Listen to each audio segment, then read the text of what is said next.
Hi everyone, my name is Leah Medina, and the topic that I've chosen for my project is the gentrification of San Jose and how it's affecting communities of color. Before I talk about gentrification and its effects, I'm going to explain what social justice is, along with some examples that we've learned about these past 7 weeks. The United Nations describes social justice as the view that everyone deserves equal economic, political, and social rights and opportunities. To name a few, these are some of the more common issues that social work addresses: equality, sexism, classism, poverty, and institutional/systemic racism. In the past couple weeks, we have learned and discussed a variety of issues, some past and some present, and I'm extremely grateful for this class, and I use what we learn in my daily life now. Okay, so now that we've established what social justice means, along with some examples, I will begin to discuss the issue that I've chosen for my project and why. So we were told to look around in our community and find one issue that matters to you. And it took a lot of brainstorming to find exactly what topic I wanted to choose, but I decided on the gentrification of San Jose and how it's affecting communities of color.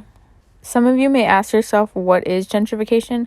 And gentrification is the process of neighborhood change through the influx of wealthier residents and businesses.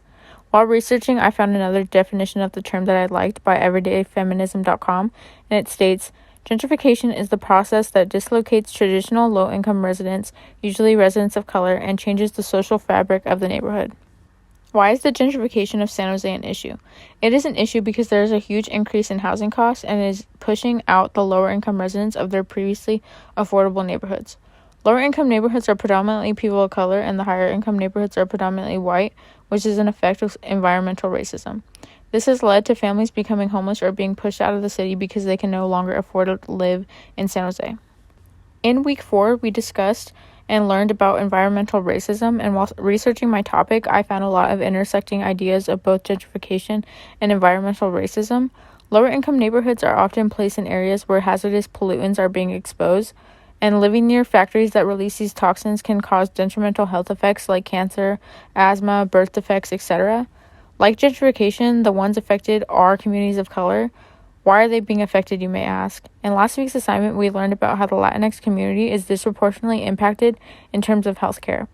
I wrote that there's an economic wealth gap in the Latinx community in comparison to their white counterparts. There's not only a wealth gap in Latinos, but the Black community as well. With all these wealth and earning gaps, communities of color actually make less doing the same work as white individuals. I bring up the past 2 assignments because they intersect with the idea of gentrification. And because of the wealth gap, communities of color cannot afford to live in higher income neighborhoods. And because they cannot live in higher income neighborhoods, they have a risk of being affected by environmental racism and the health hazards that come with it. And because they cannot afford to live anywhere else, they are at risk of being displaced from their neighborhoods and forced to move elsewhere or become homeless. That is the effect that gentrification has on communities of color. California currently has 5 of the top 20 most gentrified cities in the country, which includes San Francisco/Oakland, San Jose, Sacramento, San Diego, and Los Angeles. San Francisco/Oakland is on the very top of that list, and California is also the most gentrified state in the U.S. A new study by a Stanford sociologist has determined that the negative effects of gentrification are felt disproportionately by minority communities whose residents have fewer options of neighborhoods they can move to in compared to their white counterparts. In San Jose, around 40% of the city's households are low income, but less than a quarter of San Jose's homes are affordable or have restricted rent. If you live in San Jose, I'm sure that you've noticed the increase in the homeless population here, and it has actually gone up 42% in the last 2 years. It was found that Black, Latino, and women-headed households are disproportionately likely to struggle to find housing, and thousands of families are at risk of being displaced. One San Jose resident states, "Once you've been displaced, that specter of displacement hangs over your head for the rest of your life. Every night I go to bed, I fear waking up and getting that 90-day eviction notice saying I have to leave." I personally know several families that have been forced out of San Jose and forced to move to places like Texas, Modesto, Tracy, and Gilroy, all because of the rapid increase of housing costs in San Jose.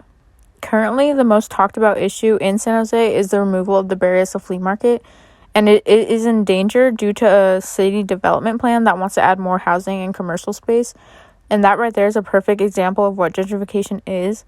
The flea market has been a main source of income for low-income people for decades, and if they lose their business at the market, families will have to scramble to figure out how to compensate. It would be a travesty if it was taken away for more overpriced housing and an expensive business plan that displaces low-income families of color.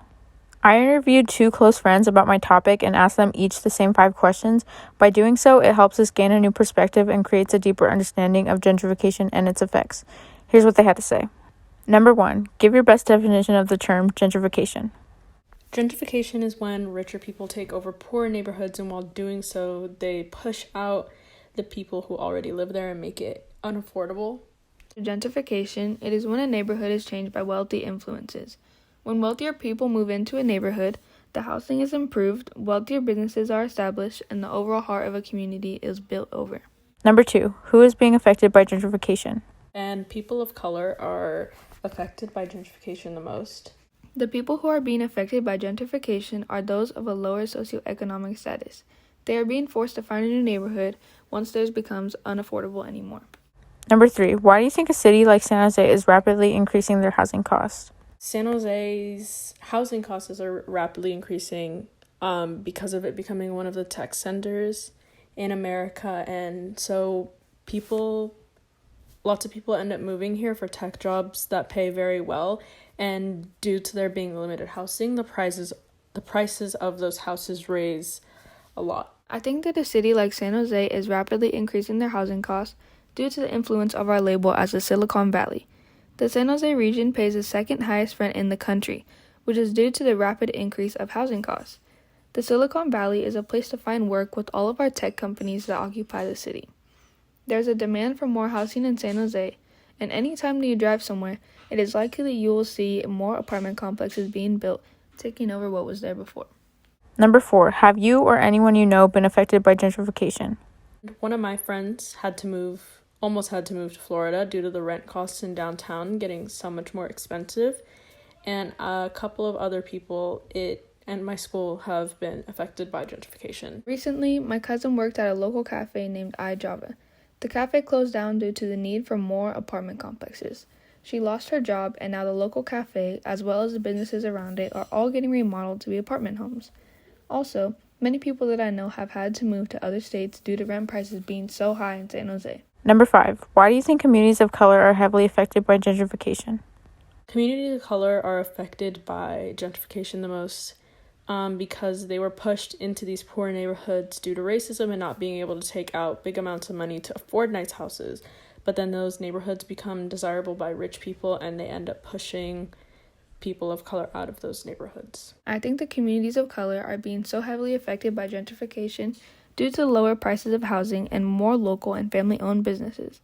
When communities of a lower socioeconomic status live in an area, it is easier to gentrify it than a high-income area. Like racism, gentrification is structured and embedded into our communities and government, so finding a solution that puts it to an end is nearly impossible to do all by yourself. Which is why it is important that the first step I will be taking and encourage you all to do is to talk to the people around you and create relationships with your neighbors. By doing so, it creates connections and a foundation to building a community that can essentially work together to benefit everyone and their needs. I live in a low-income apartment complex in San Jose, and I've lived here my whole life, so I've seen many people move in and out. But my next-door neighbors have lived across from us for about 10 years, and we always greet them with a smile or just have small conversations every now and then.